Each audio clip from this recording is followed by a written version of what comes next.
Hello students, इस video में करेंगे हम प्रश्न अभ्यास के पाठ्यपुस्तक के अभ्यास के प्रश्न उत्तरों का हल करेंगे हम। और ये हैं आपके फर्स्ट अध्याय के रासायनिक अभिक्रियाएं और समीकरण। तो जैसे कि प्रश्न नंबर पहला आपको यहाँ पे नज़र आ रहा होगा, ये आपका MCQ टाइप क्वेश्चन है। इसमें आपको कौन सा कथन असत्य है उसको आपको बताना है। तो देखिए कौन असत्य है यहाँ पे आपका जो फर्स्ट है A एंड B, वो क्या है आपका असत्य है। कौन है असत्य यहाँ पे? फर्स्ट वाला पार्ट।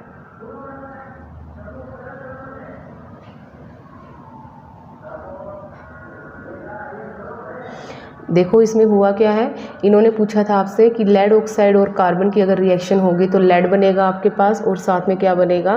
कार्बन डाइऑक्साइड गैस बनेगी। तो इसमें आपसे पूछा गया कि असत्य क्या है। तो जो यहाँ पे बताया गया है, सीसा अपचयित हो रहा है। सीसा नहीं हो रहा है यहाँ पे अपचयित, यहाँ पे सीसे का जो ऑक्साइड है वो अपचयित हो रहा है, इसलिए ये कथन असत्य हो गया।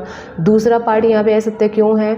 कार्बन डाइऑक्साइड अपचयित हो रही है। कार्बन डाइऑक्साइड यहाँ पे अपचयित नहीं हो रहे हैं, यहाँ पे कार्बन अपचयित हो रहा है।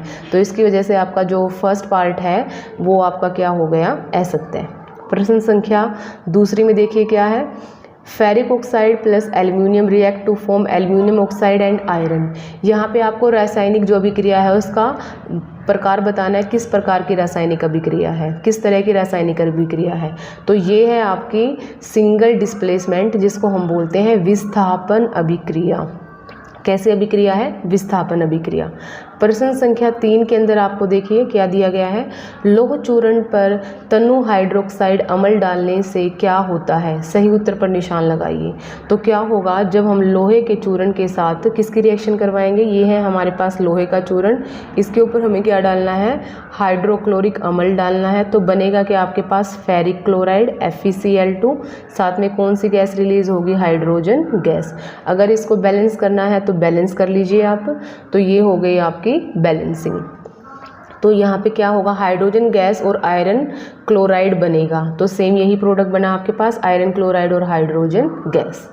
अगला प्रश्न देखिए क्या है, संतुलित रासायनिक समीकरण क्या है? संतुलित रासायनिक समीकरण को संतुलित करना क्यों आवश्यक है? तो देखिए संतुलित रासायनिक समीकरण में जो तत्वों के परमाणुओं की संख्या है बाईं ओर और दाईं ओर बराबर होगी, तो उसे हम क्या बोलेंगे? संतुलित रासायनिक समीकरण बोलते हैं। किसी भी रासायनिक अभिक्रिया के अंदर अगर तत्वों की परमाणुओं की संख्या बाईं ओर और दाईं ओर बराबर होती है तो उसको हम क्या बोलते हैं? संतुलित रासायनिक समीकरण बोलते हैं। और संतुलित रासायनिक समीकरणों में क्या होता है, जो कुल परमाणुओं की संख्या है अभिकारकों में और उत्पादों में, वो जो संख्या है वो क्या रहती है? हमेशा बराबर रहती है। तो देखिए यहाँ पे लिखा गया है, अभिकारकों में तत्वों के कुल परमाणुओं की संख्या और उत्पादों में तत्वों के कुल परमाणुओं की संख्या क्या रहेगी? बराबर रहेगी। समीकरण को संतुलित करना इसलिए आवश्यक है क्योंकि जो द्रव्यमान है ना तो उसको हम बना सकते हैं ना हम उसका विनाश कर सकते हैं। इसलिए हमारा जो कुल द्रव्यमान होगा उत्पाद का और जो कुल द्रव्यमान होगा हमारे किसका? अभिकारक का, वो हमेशा क्या रहेगा? बराबर रहेगा। तो रासायनिक समीकरण में द्रव्यमान के संरक्षण नियम का पालन करना जरूरी होता है, इसलिए रासायनिक समीकरण को संतुलित करने की आवश्यकता है।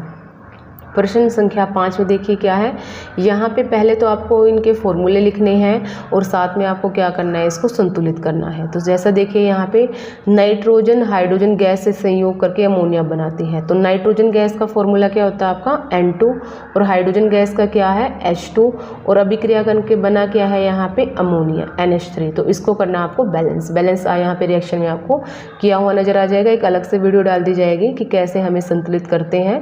इसमें इस वीडियो में आपको संतुलित करना नहीं बताया जाएगा, इसमें बस आपको डायरेक्ट फॉर्मूलाज और जो भी आपका संतुलित समीकरण है वो साइड में आपको नजर आ जाएंगी। सेकंड उन्होंने बोला है यहाँ पे सेकंड क्वेश्चन में हाइड्रोजन सल्फाइड का फॉर्मूला क्या होता है? H2S। इसकी रिएक्शन दिखाई गई है। इन्होंने बोला है कि इसका जो दहन हुआ है वो हुआ है वायु के अंदर। तो वायु में किससे रिएक्शन करेगा? ऑक्सीजन से, और बनेगा क्या यहाँ पे? एक तो जल बनेगा H2O, और दूसरा यहाँ पे क्या बन रहा है? Sulphur dioxide gas SO2। तो ये हो गई आपकी दूसरी समीकरण। तीसरे समीकरण में देखिए क्या है? Aluminium sulphate. एल्युमिनियम सल्फेट की जो अभिक्रिया है वो किसके साथ है, बेरियम क्लोराइड के साथ। और बन क्या रहा है यहाँ पे, एल्युमिनियम क्लोराइड और बेरियम सल्फेट का अवशेप। तो देखिए क्या है यहाँ पे, सबसे पहले इन्होंने बोला है यहाँ पे एल्युमिनियम सल्फेट। एल्युमिनियम सल्फेट का फॉर्मूला क्या होता है, Al2SO4 होल थ्राइस। इसकी अभिक्रिया किसके साथ की गई है, बेरियम क्लोराइड के साथ, BaCl2। और बनेगा क्या हमारे पास यहाँ पे, एल्युमिनियम क्लोराइड AlCl3 और साथ में क्या बनेगा, बेरियम सल्फेट का अवशेप। तो अवशेप के लिए हम क्या दिखाएंगे, सॉलिड, मतलब प्रेसिपिटेट बने हैं हमारे पास, ये जल में अघुलनशील हमारे पास ये प्रेसिपिटेट बने हैं जिसको हम बोल देंगे अवशेप। लास्ट है इसका पोटाशियम धातु जल के साथ अभिक्रिया। पोटाशियम धातु का सिंबल क्या है, K, जल क्या है आपका H2O। जब अभिक्रिया होगी तो बनेगा क्या है यहाँ पे, पोटाशियम हाइड्रोक्साइड KOH।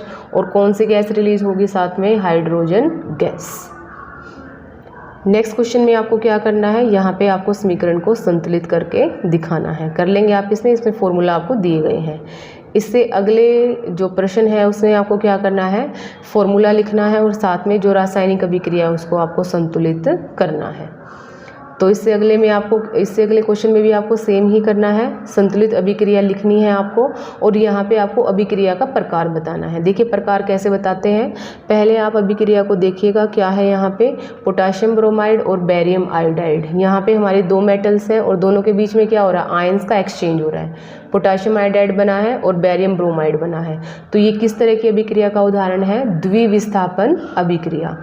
अगले जो रिएक्शन है उसमें देखिए क्या है, जिंक कार्बोनेट, एक ही आपके पास रिएक्टेंट है लेफ्ट साइड में। तो इससे क्या होगा, आपके दो आपके पास उत्पाद बने हैं और दो उत्पाद बने हैं, इसका मतलब ये अभिक्रिया कैसी है, वियोजन। दो आपके पास क्या है, अभिकारक हैं और एक आपके पास उत्पाद बना है, तो ये किस तरह की अभिक्रिया है, संयोजन। संयोजन में क्या होते हैं, दो अभिकारक जुड़ के एक उत्पाद बनाते हैं। और वियोजन में क्या होता है, एक आपका अभिकारक टूट के दो या दो से ज़्यादा उत्पाद बनाता है। अगले में देखिए क्या, अगले अभिक्रिया में ये है आपका एक तरह से विस्थापन अभिक्रिया। मैग्नीशियम मेटल ज़्यादा रिएक्टिव है, हाइड्रोजन से ज़्यादा अभिक्रियाशील है, इसलिए वो हाइड्रोजन को क्या कर देगी, विस्थापित कर देगी और क्लोरीन के साथ खुद को ऐड कर लेगी। तो यहाँ पे बनेगा क्या, MgCl2 और हाइड्रोजन गैस। अगले प्रश्न में आपसे पूछा गया है, ऊष्माक्षेपी और ऊष्माशोषी अभिक्रिया का क्या अर्थ है। क्षेपी को हम एक्सोथर्मिक बोलते हैं, शोषी को हम एंडोथर्मिक बोलते हैं। तो जिन अभिक्रियाओं में उत्पाद के निर्माण के साथ साथ ऊष्मा भी उत्पन्न होती हैं उन ऊष्माक्षेपी रासायनिक अभिक्रिया कहते हैं। ऊष्मा उत्सर्जन को संकेत द्वारा उत्पाद की ओर लिखकर प्रदर्शित किया जाता है। जैसे उदाहरण के लिए देखिए यहाँ पे ये जो आपको इस तरह का सिंबल नज़र आ रहा है, ये किस चीज़ का है, आपका ऊष्मा उत्सर्जन हुई है, हीट एनर्जी आपकी रिलीज हुई है। और जो ये सिंबल होगा ये किस तरफ लिखा जाएगा, जहाँ पे आपका उत्पाद बनता है, जो आपका जो दाहिना तरफ होता है उसकी तरफ आपको ये सिंबल दिखाना है। ऊष्माशोषी में क्या होगा, जिसमें आपको क्या होगा, इसमें आपको जो आपका लेफ्ट हैंड साइड होगा वहाँ पे आपको हीट एनर्जी देनी पड़ेगी, ऊष्मा देनी पड़ेगी। और ऊष्मा का यहाँ पे क्या होगा, अवशोषण होगा। उस अभिक्रियाओं को हम क्या बोलते हैं, ऊष्माशोषी अभिक्रियाएं। जैसे कि एग्जाम्पल के लिए यहाँ पे चूने का पत्थर लिया गया है, अगर उसको गर्म किया जाएगा तो कैल्शियम ऑक्साइड और कार्बन डाइऑक्साइड गैस आपकी रिलीज होगी। ये सिंबल किस चीज़ का है, यहाँ पे ऊष्मा ऊर्जा का है। जो आपको ट्रायंगल जैसा सिंबल दिख रहा है इसको क्या बोलेंगे हम, ऊष्मा ऊर्जा। हीट का सिंबल है आपका ये। अगला प्रश्न देखिए क्या है, श्वसन को ऊष्माक्षेपीय अभिक्रिया क्यों कहते हैं, वर्णन कीजिए। दो वजह है कि जो श्वसन है उसको ऊष्माक्षेपीय अभिक्रिया कहा जाएगा। तो फर्स्ट क्या है, क्योंकि ग्लूकोज हमारी कोशिकाओं में उपस्थित ऑक्सीजन से संयोग कर CO2 और जल बनाता है। इस अभिक्रिया में ऊष्मा ऊर्जा निर्मुक्त होती है। अभिक्रिया इस प्रकार है। तो अभिक्रिया आपके सामने ही है यहाँ पे। ये क्या है आपका, जब खाना आपकी बॉडी के अंदर डाइजेस्ट हो जाएगा, आपकी बॉडी के ब्लड सेल्स के अंदर पहुँच जाएगा, हमारी कोशिकाओं के पास चला जाएगा, तो उस समय क्या होगा, वहाँ पे जो ऑक्सीजन है हमारी बॉडी के अंदर जो गई है रेस्पिरेशन प्रोसेस के थ्रू, इनहेलिंग के थ्रू, तो वो क्या करेगी, उस ऑक्सीजन का हमारे ग्लूकोज के साथ अभिक्रिया होगी और CO2 गैस रिलीज होगी जिसको हम बाहर निकाल देते हैं श्वसन के दौरान, और साथ में क्या होगा, वाटर रिलीज होगा और ऊष्मा ऊर्जा बनेगी। ये जो ऊष्मा ऊर्जा बन रही है ये क्या दिखा रही है यहाँ पे कि जो श्वसन है वो कैसे अभिक्रिया है, ऊष्माक्षेपी अभिक्रिया है।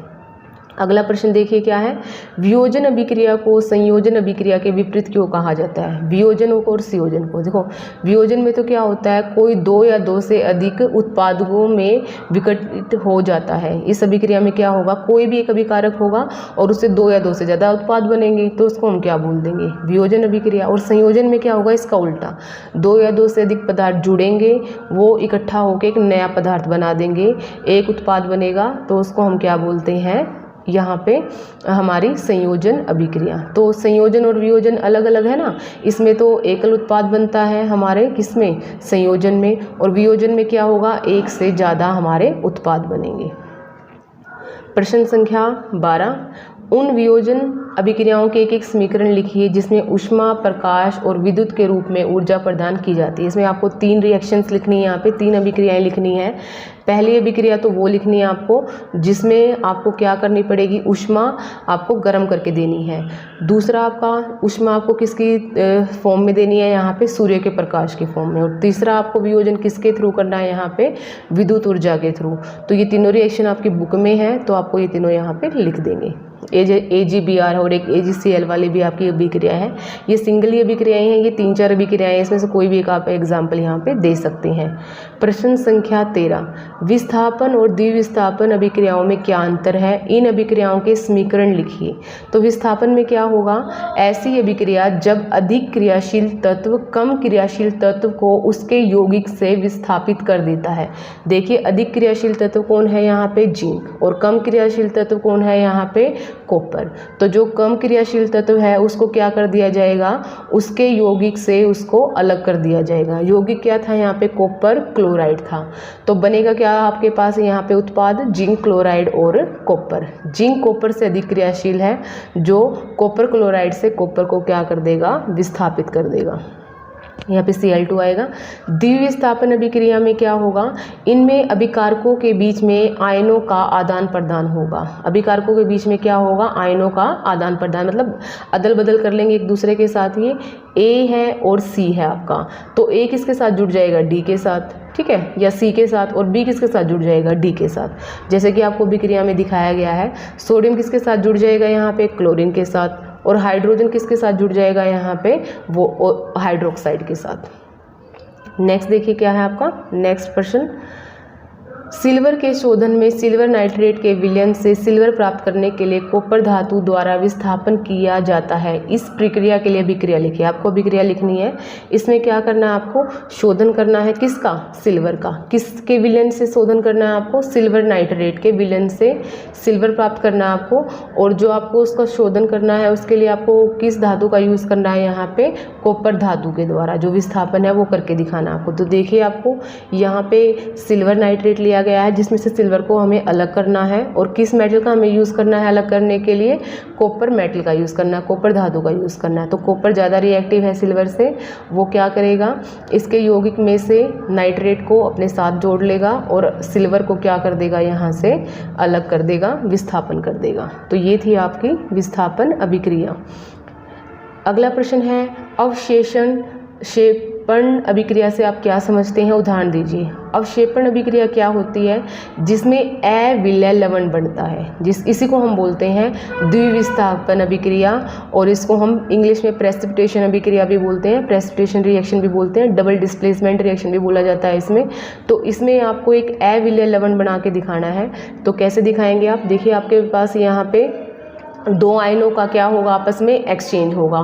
तो फर्स्ट देखिए सिल्वर नाइट्रेट है, सोडियम क्लोराइड है, बना क्या यहाँ पे सिल्वर क्लोराइड, और साथ में क्या बना आपका सोडियम नाइट्रेट। यहाँ पे जो अवक्षेप बना है सफ़ेद कलर का सिल्वर क्लोराइड का बना है, और जिसको आपको यहाँ पे दिखाना है, जिसको हम सॉलिड फॉर्म में यहाँ पे रिप्रेजेंट करेंगे। और इसके लिए हम एरो डाउनवर्ड लगाते हैं क्योंकि ये हमारे पास एक अविलय लवण बनता है, एक हमारे पास सोल्ट बनता है जो कि अघुलनशील होता है। अगला प्रश्न क्या है आपका, प्रश्न संख्या 16 है अगली आपकी, ऑक्सीजन के योग और ह्रास के आधार पर निम्न पदों की व्याख्या कीजिए। प्रत्येक के लिए 2 उदाहरण दीजिए। उपचयन क्या होता है, अपचयन क्या होता है। उपचयन को हम इंग्लिश में ऑक्सीडेशन बोलते हैं और अपचयन को हम क्या बोलते हैं, रिडक्शन बोलते हैं। तो उपचयन में क्या होगा, ऑक्सीजन का योग होगा और हाइड्रोजन का ह्रास होगा, और अपचयन में इसका बिल्कुल क्या होगा, उल्टा होगा। उसमें क्या होगा, हाइड्रोजन का योग होगा और ऑक्सीजन का ह्रास होगा। तो ये आपको रिएक्शन यहाँ पे दिखाई गई है। इसमें कॉपर ऑक्साइड प्लस हाइड्रोजन और प्रोडक्ट क्या बना आपके पास, कॉपर प्लस वाटर। तो हाइड्रोजन से वाटर जो बना है वो हुआ है अपचयन, और कॉपर ऑक्साइड से जो कॉपर बना है वो हुआ है आपका अपचयन।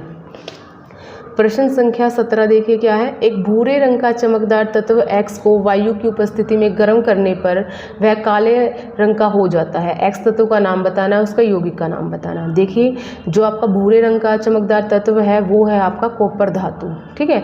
अगर उसको हम गर्म करते हैं ऑक्सीजन की प्रेजेंस में, जब उसको गर्म किया जाएगा, हीट किया जाएगा, तो हमारे पास बन के आता कॉपर ऑक्साइड, और उसका रंग कैसा हो जाएगा, काला रंग।